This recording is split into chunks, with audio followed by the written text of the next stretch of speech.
Welcome back to Her Daring Adventure, and congratulations to getting to this point of your journey of discovering and uncovering what is most meaningful to you.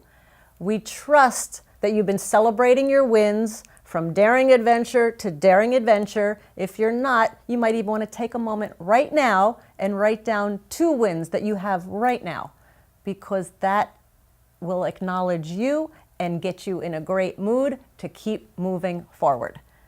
So before we get into the next adventure, which actually plays off the last adventure of defining your top 10 values, we want to ask the question, did you have, as you were defining your top 10 values, what wins, what ahas, what realizations, any changes you noticed in your life since going through that daring adventure and coming up with your top 10 list? We would suggest you take a moment, really take a moment and think about it, write it down, because that's part of the process of acknowledging how much you're learning in this process. And oftentimes we don't recognize what we're learning and we just go through it and then we wind up going, gee, what did I really learn? You know, what really happened? So take the time and acknowledge your wins. So now we're going to move into the next part of defining your values. So Lisa?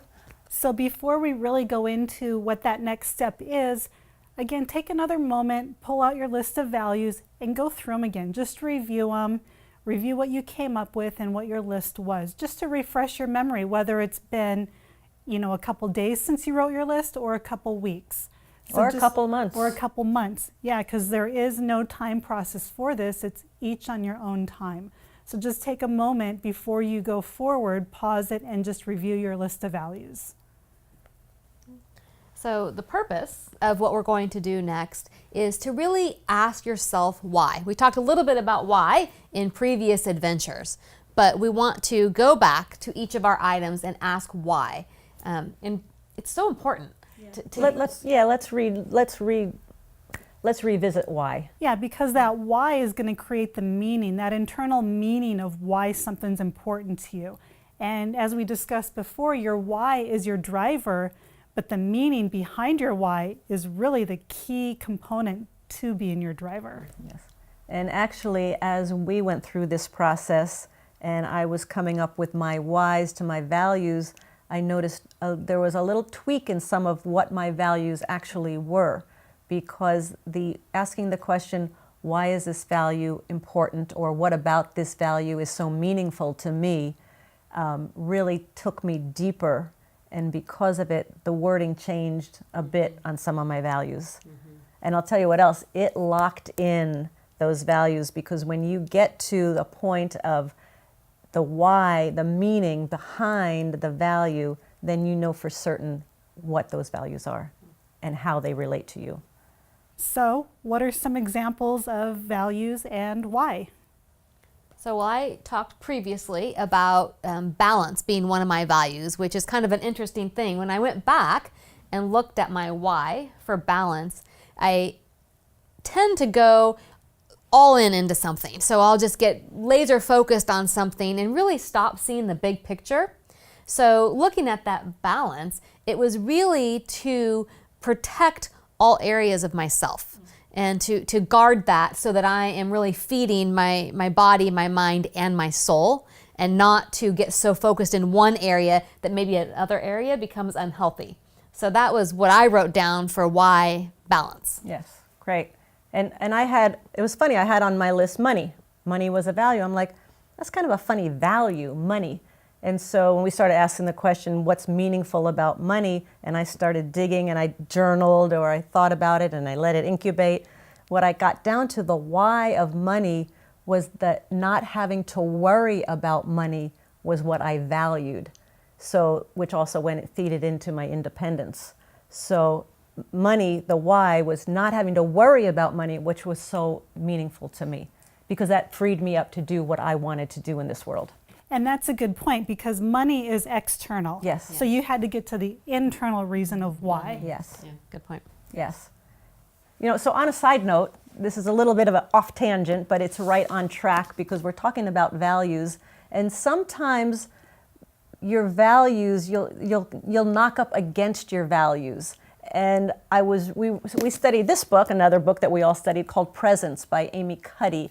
And it's about physical presence and how that impacts your everything that happens around you, your physical presence, but also the presence as Seal discusses it, the presence of your being. And we're reading this book and we're studying it, and all of a sudden we came across this story, and I noticed when I read the story, I got incensed. I was furious. I mean, they heard it. And what it said in here, and it went right up, I didn't realize at the time, but it went right up against my values. There was a study. And the study was 4 and 6-year-old boys and girls, 4 and 6-year-olds. And they had these stick figures, no gender to them, just stick figures. And some of the stick figures were power poses, like this, and like this, and like this, power poses. Others were weaker poses, like this, or like this, and they were just weaker body poses.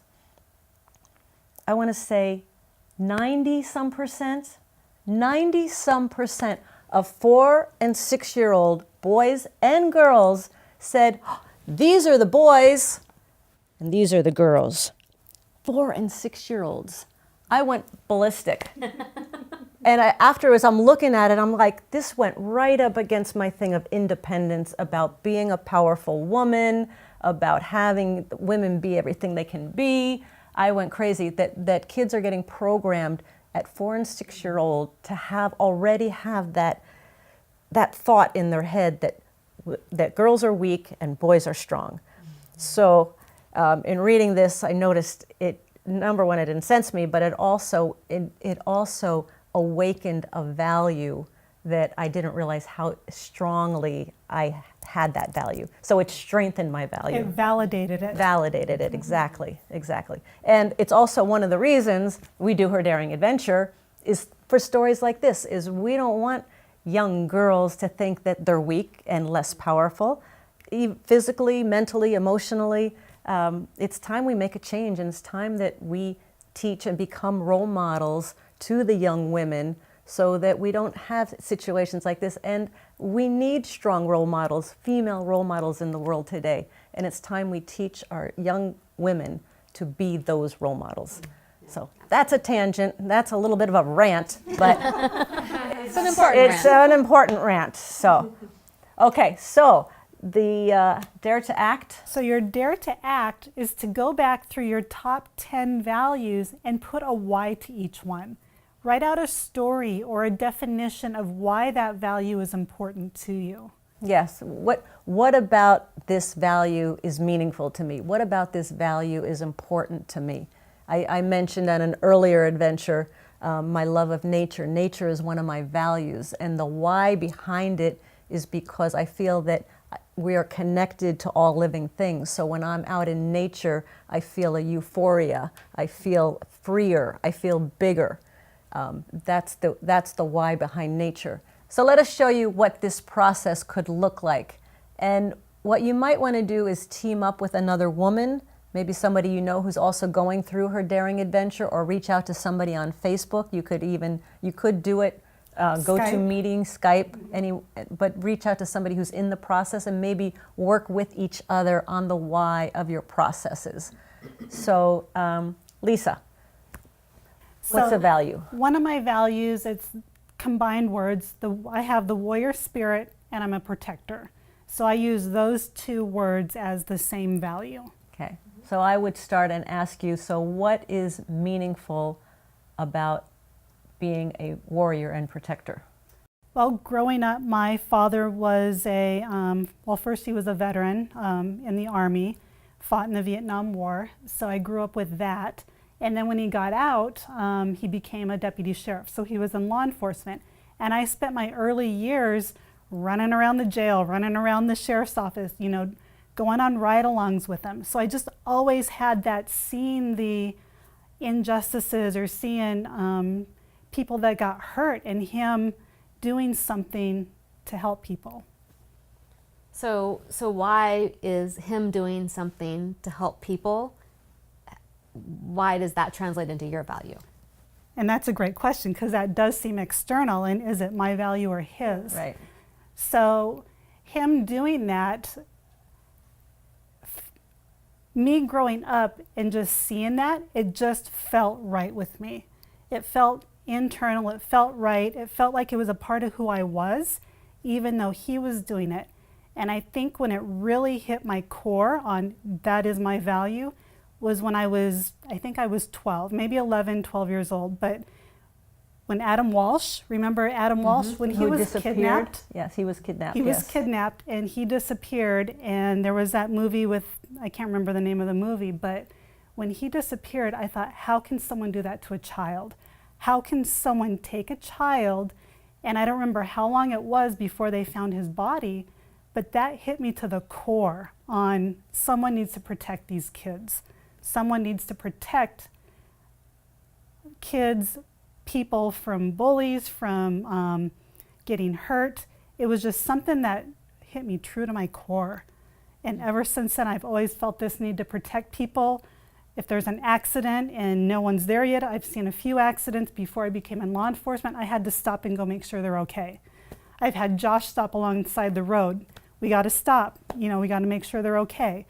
Just different things. It's just in my nature. So how would you define why the value of protector and warrior? How would you put that into words? Why is that meaningful to you?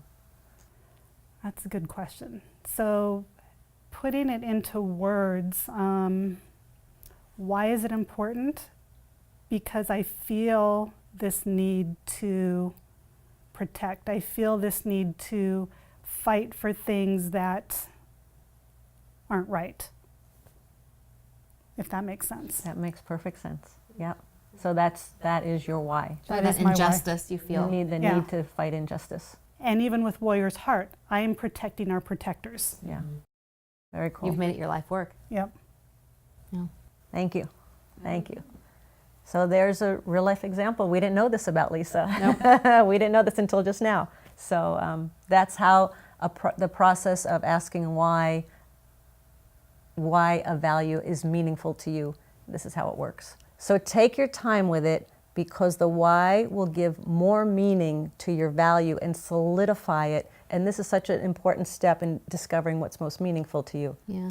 I found when I got stuck on this step of reframing it in my mind to asking, why did I write this down? And just journaling just for a minute of why I wrote it down. And on a few of them, I discovered that they weren't really my values. It was more of something I was going through at the moment. Yes. But it wasn't something, it was just on my mind. And so I had written it down. But the more I went back and looked at it, others, then that led me to something more meaningful. Yes. And I remember when we were doing a webinar and we were kind of processing you on the why of one of your values. What was that? So it was a value that I thought was my own. And the more you asked me why, I could not get to the deeper meaning of why until I realized it's just because what I was told. It wasn't yours. It wasn't mine, but I thought it was mine the whole time until you guys kept saying why, but why, but why, and I struggled. I didn't know why, and I thought because it's not mine. Yeah. So I don't know the meaning behind that. So then that changed some of your values because of that. It So did. yeah, so we mentioned earlier one of the questions to ask when you're writing your values is this my value? You may not know it at that level, but as you dig deeper into the why, you will discover some of these values you thought were yours weren't yours. Yeah, so you want to, again, ask yourself those questions. Why is this one of my values? And whatever pops into your mind, ask again, well, why? Or what's the story? Or why? What is it about this makes it my value? So you want to keep getting to that deeper meaning till you get to that core issue until you're like, that's why. Great. And so want to reiterate the 4 steps to transformation: information, action, feedback. You're going to have feedback here, and incubation. And this, again, incubation can be an important point here. I also want to mention rituals, because one ritual you may want to add and practice with, and mostly it's just practice, is we talked a little bit about meditation and not a lot about it. Some people love it, some people go, oh, I don't want to do it. Practice for, say, 3 days in a row, meditating for 1 minute a day, just 1 minute. And meditation can really get you present. It can calm you down. I like to do it sometimes. I like to do it in the morning because it sets a tone for my day. But it may be something you want to practice as a ritual. See how you go with it. 1 minute a day. That's all. Okay? Anything else? Take your time. Trust the process. You're going to have emotions come up with this, and you just got to trust it, honor it, be with it, and continue to move forward through it. Yeah. Go back to that list that you made of things that are fun and relaxing. If it gets too heavy or gets too deep or you just need a break, give yourself that break, do something for you, and come back at it. All right. So go find the meaning behind your values. This is an important process, and we'll see you at her next daring adventure. Thank you.